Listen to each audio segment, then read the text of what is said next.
Saudara, sejumlah organisasi peduli lingkungan dan kelompok anak muda dari berbagai negara meramaikan lokasi COP28 dengan unjuk rasa menyuarakan keberatan mereka dengan penggunaan bahan bakar fosil dan kehadiran para lobbyists industri minyak.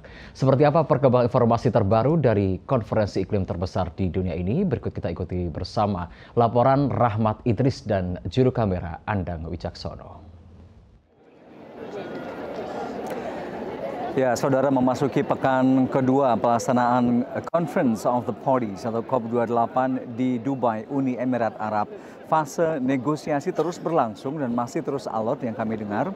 Dan di hari ke-8 ini, saudara, bisa kami informasikan bahwa sejak pagi hingga sore hari kami melaporkan saat ini demonstrasi demi demonstrasi, berbagai unjuk rasa terus berlangsung di berbagai titik di Expo City Dubai, tempat digelarnya COP28 tahun ini. Nah, kebanyakan dari mereka adalah anak-anak muda yang datang dari berbagai kalangan, dari berbagai negara di belahan dunia. Kita tahu bahwa hampir 200 negara, lebih dari 97.000 delegasi mengikuti COP28 tahun ini. Dan saat ini hampir 2.500 para lobbyis dari industri produksi minyak bumi, gas, dan batu bara terus melakukan deal-deal atau kesepakatan dan berdiskusi untuk meramu seperti apa nantinya kesepakatan akhir atau final draft of agreement dapat dihasilkan dari COP28.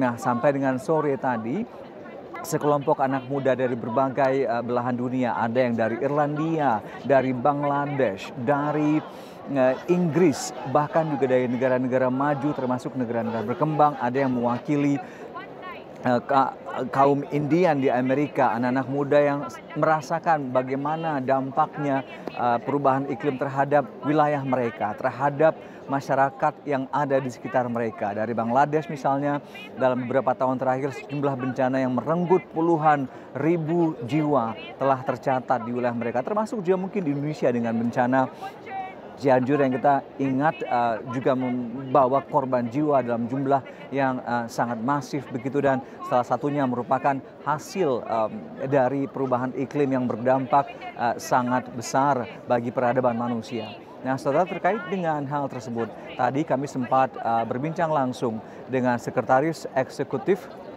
UNESCAP atau United Nations for Economic and Social Commissions for Asia Pacific, Profesor Dr. Armida Ali Syahbana, yang juga sebelumnya adalah mantan Menteri Bappenas Indonesia.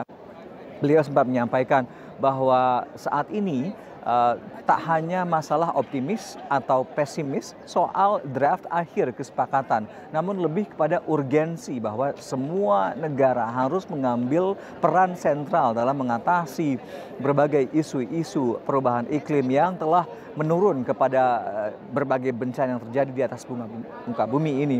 Dan beliau menyatakan untuk itu perlu kerjasama yang konkret, yang erat antara Indonesia dengan banyak negara-negara di dunia untuk mendatangkan dana ini dan kemudian memanifestasikannya ke dalam bentuk proyek-proyek yang konkret dan benar-benar menyasar kepada upaya untuk mengurangi dampak perubahan iklim di muka bumi, utamanya di Indonesia. Nah, saudara, berikut kutipan wawancara kami dengan Profesor Dr. Armida Ali Syahbana. Nah, dalam konteks ini, maka peran Indonesia sebagai salah satu negara besar di Asia Pasifik, ya, termasuk kaitannya dengan energi, maka leadership dan pertama komitmen dari negara-negara, semua negara.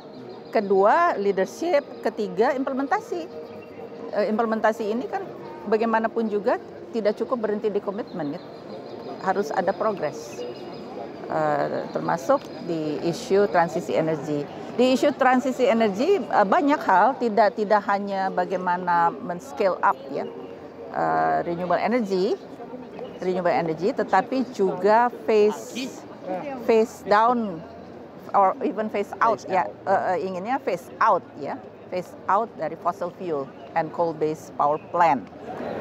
Ya, demikian tadi, saudara, kutipan wawancara kami dengan Profesor Dr.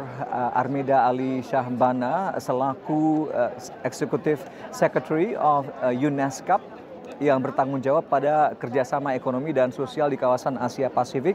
Dan tentunya satu hal yang beliau tekankan di belakang adalah bagaimana investasi yang nyata harus dapat didukung dengan iklim regulasi yang baik, termasuk juga dengan pipelines project yang menarik perhatian sehingga hasilnya, prosesnya benar-benar berdampak kepada upaya mengatasi bencana perubahan iklim.